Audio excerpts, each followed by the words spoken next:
If you could design your own unique Lego part, what would it be? Anything you like, in any color that you like. And what would you do with it? What could you make?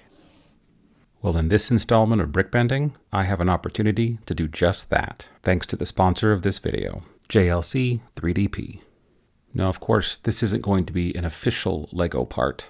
JLC 3DP is positioning themselves to be the future of manufacturing with advanced 3D printing services. And I'm here to put those claims to the test. But one thing I will say is creating a Lego-compatible element is really challenging. They're little wonders of engineering. But one of the realities of Lego elements is that they're not making them for me. And what I do is just a little bit different. I love to push these little parts to their limits and see what they're capable of. And over the years, I've found a number of holes in their part catalog, things that your typical builder probably wouldn't want or need. But for me, creating things that are crazy, fascinating, wonderful, and beautiful, well, I have a small array of parts that I've been dreaming of for years. And JLC 3DP was kind enough to try to help me bring that dream into reality. We're going to build a Lego art piece that I love, but it's got a key flaw. And with the help of JLC 3DP, I'm going to try to fix that. So let's get started.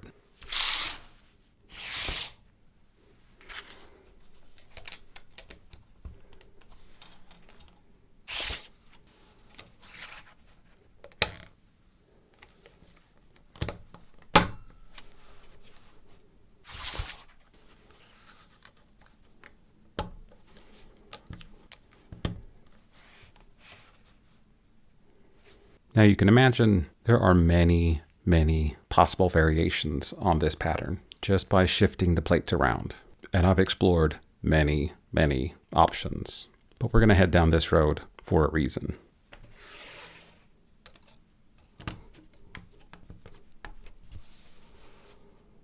So I use my copy-paste machine, and now I have two. And they're connected at this really interesting angle.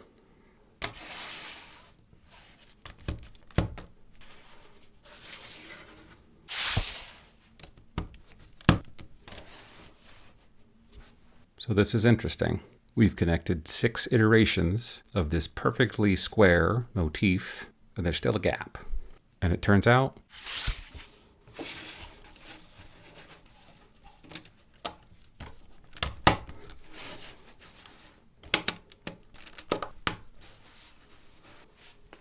one more fits almost perfectly inside. Now this is where the illegality comes into play. There is probably a tiny bit of tension inside of this design. It's not quite perfect, but it's not enough that you would notice, and it's not enough to impact the overall design. And that 7-pointed star sitting in the center is pretty interesting. 7s aren't super normal in a Lego build, but there's something about this pattern that just isn't quite making me happy. So we're going to keep going.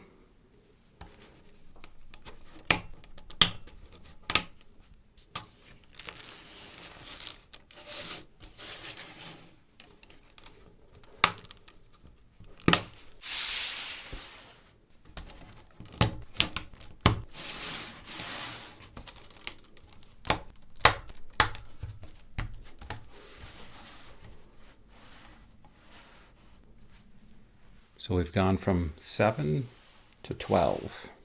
And for me, I think this is just more beautiful. And the magic of that little shift was that we could have gone from 7 to 8, or 7 to 10, 7 to 11. But maxed out, 12 is really where there isn't much wiggle room left. We're pretty much at the tightest iteration that I think we could safely get. But I'm still not quite happy. I think one of the things that I really like about this pattern is that down here, this circularness is just kind of appearing. And we could make it feel even more circular if we could just extend these plates out. We could fill these gaps. But this plate, the 1x12, that's as long as plates get. There is no such thing as a plate that's longer than a 1x12. There are, however, 1x16 bricks. So we can at least play and see what a 1x16 would do here. It does kind of fill the gap, but you can see the problem. The way the bricks overlap here at the end, that's just not the way the Lego connections work. You can come in the other way, connect at that one point, and try to hinge it, but that's where it stops.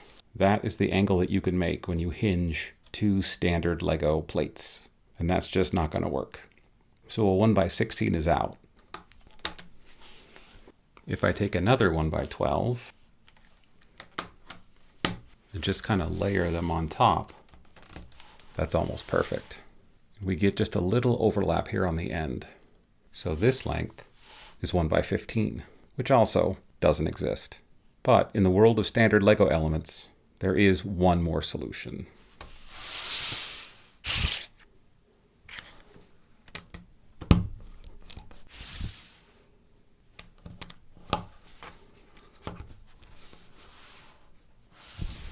You can construct your own 1x15. Now, the downside of this is that it is 2 plates tall, and it takes 4 parts to really make one constructed part. So the number of parts we needed jumped a lot. But now, with the 1x15, we're in business.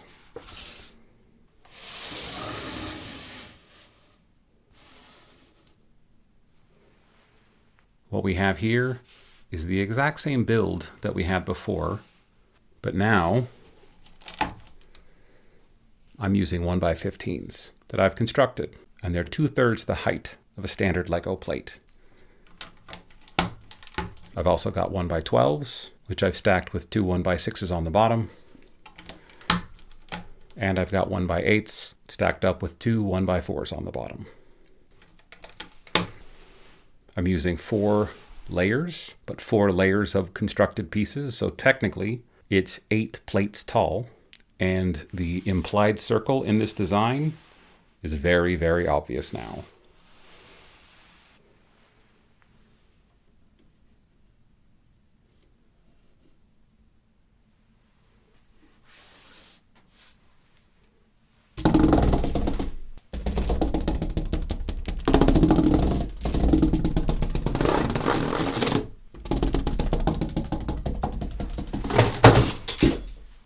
So this piece is great. I genuinely really love this piece. But to hang on a wall, it's a little thick. I would much prefer this to be 4 plates tall rather than 8. For any of the art pieces that I sell in my art shop, 4 layers tends to be the standard, regardless of whether I'm using plates or bricks. But if I'm going to hang it on a wall, I really want at least 4 layers. So, how would it be if I had a 1x15 plate? Well, we're about to find out. JLC 3DP's online platform allows for easy upload of 3D models, gives you instant quotes, is from material selection, like nylon or ABS plastic, to the speedy delivery of the final product. They are trying to meticulously manage every step in the process, with production times as fast as 24 hours, and delivery within just 2 days. So in your adventures with 3D printing, if you're looking to save money and still have high quality and efficiency, JLC 3DP might just be the perfect choice. Go check out what they can do for you via the link in the description and get up to $60 in new user coupons. I am genuinely nervous, but very excited.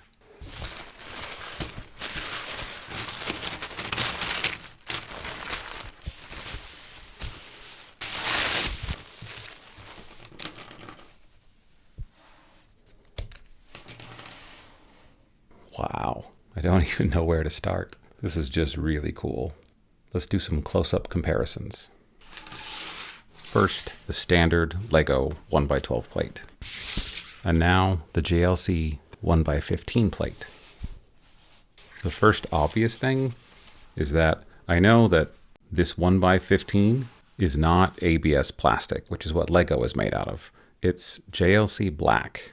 And although it looks perfect, it's definitely not as shiny. You can see the light playing off the original Lego 1x12. This is almost a matte finish. and it's slightly transparent. I don't think the camera is picking that up, but I can see through the plate just a little bit. So let's see how they connect. That's nice. I'd say the connection is looser. There's less clutch power with this 1x15.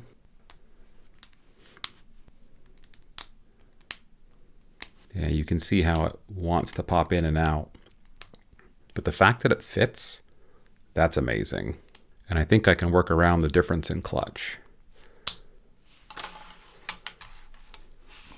All right, let's compare it to my constructed 1x15.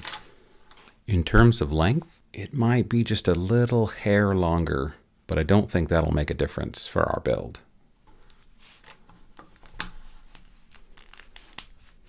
Look at that. There's just a slight difference in that finish, but wow, I think we're in business.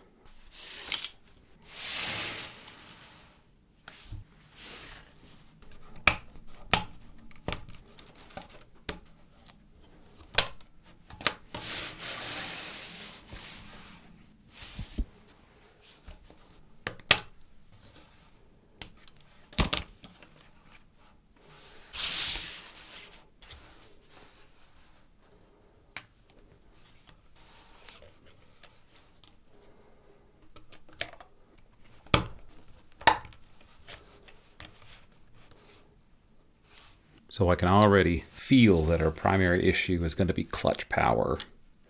You can see that doesn't want to stay. That separation isn't something you typically get with a Lego piece, but I think there are some ways we can work around it.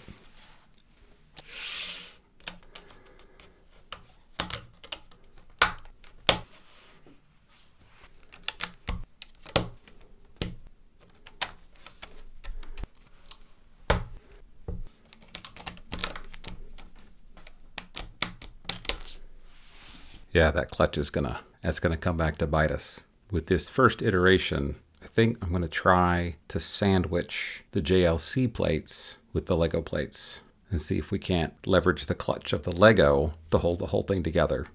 Let's try it.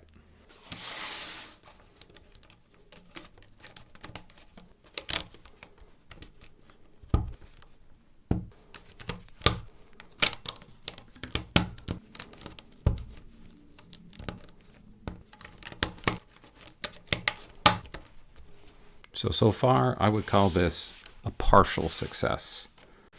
I think I can put enough standard Lego elements together and leverage all of that clutch power. It probably won't be a perfect top and bottom layer, and I think the next iteration will be a different material to see if I can increase that clutch power. Let's keep going and see what that final product's gonna look like.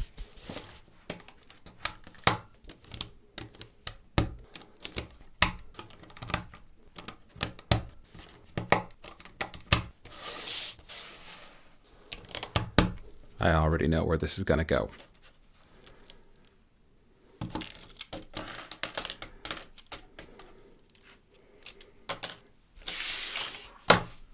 If I do a 4-layer technique like I was describing before, if that 1x15 is on the top, it's just going to fall off. There's nothing holding it in place. If I put it on the bottom, it's just going to fall off. There's nothing holding it in place. So I think I need to sandwich, just like I'm doing with this 1x12. So it won't be exactly what I was after, but it'll be close. And we've come this far, we're not stopping now.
right, moment of truth.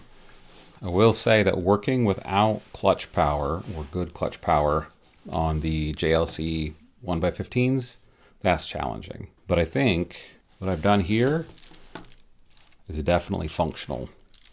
Like using the standard Lego plates with a 5-layer sandwich technique, I have a sturdy, doable Lego build. And there's some additional cheats I could do where I could put Lego plates on the outside layers. But for right now, as a first experiment, I am thrilled. And if you kind of look at these side by side, you can probably see why I really want to go with the thinner technique. But as a first try, I think we have future possibilities. And the next step for me is to hang this on my wall, look at it for a while, and ponder what might be next. What I can say for certain is I'll be ordering from JLC 3DP, the amazing sponsors of this video, to start seeing what kind of options I have in terms of materials, clutch power, and where we go from here. But as an experiment with a pretty high probability of failure, this one was a win. If you'd like to play with some of these 1x15 plates yourself and order them directly from JLC 3DP, I'm going to make the version 1 of this 1x15 3D model available to my free community on Patreon. To be clear, this is a first iteration. I'm sure the measurements could be tweaked a little bit. So if you're a savvy 3D modeler in your own right, I'd love your take or suggestions on improvements. And although I wouldn't sell this on my art shop because the sturdiness of the materials just isn't quite up to my standards yet, this wonderful monster will be on my art shop, brickbending.com/shop. One thing to note about my original artwork is that I never sell the same one twice. If you buy one from me, it is an original, and I will never make an original for anyone else. But we're not quite done. Although we had an interesting exploration of this 1x15, there is one more brick that my friends at JLC 3DP sent to me, and it's time to check it out.